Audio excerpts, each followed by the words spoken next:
स्वामी विवेकानंद एक ऐसे व्यक्ति जो अपने गुरु के साथ भगवान को देखा।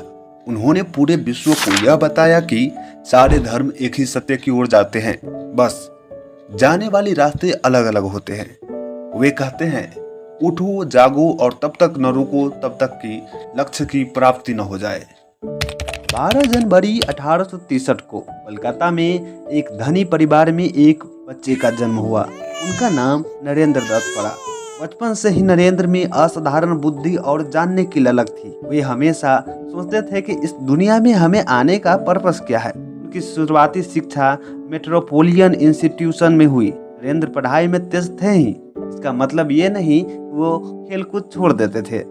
नरेंद्र अपने प्रश्न की खोज में एक आदमी से मिला जिनका नाम था रामकृष्ण परमहंस। जब वे रामकृष्ण परमहंस से मिले तो उनका पहला क्वेश्चन था कि क्या आपने भगवान को देखा है? रामकृष्ण परमहंस मुस्कुराते हुए बोले, हाँ मैंने देखा है, और वैसे ही देखा है जैसे तुम्हें मैं अभी देख रहा हूँ। यह उत्तर सुनते ही नरेंद्र दत्त भावुक हो गए और बोले, कृपया मुझे भी उनकी दर्शन करा दीजिए। रामकृष्ण परमहंस तुरंत अपना पैर उठाया और नरेंद्र के छाती पर रख दिया। पैर रखते ही नरेंद्र बेहोश हो जाता है, और जब वह होश में आते हैं तो वो नरेंद्र नहीं रह गया होता है जो वह परमहंस से पहले मिला हुआ था।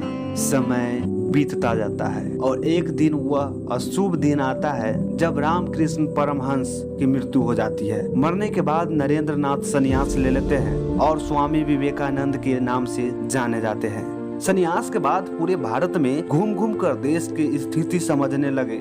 उन्होंने देखा कि किस प्रकार यहाँ के लोग गरीब है और अशिक्षित है। तभी स्वामी विवेकानंद ठान लेते हैं कि भारत की इस गरीबी और अशिक्षा को दूर करने के लिए दूसरे देश जाऊंगा, यहाँ के धर्म संस्कृति प्रचार करूंगा। 1893 की बात है। अमेरिका के शिकागो में धर्म का महासभा आयोजन किया गया था और वहाँ लोग खचाखच भरे हुए थे। स्वामी विवेकानंद की बारी आती है। उनके मुँह से पहला शब्द निकलता है, मेरे अमेरिकी भाइयों और बहनों। यह बात सुनकर वहाँ उपस्थित सभी लोग खड़े होकर तालियों की गूंज बजने लगती है। We now introduce you to Swami Vivekananda from India. Sisters and brothers of America.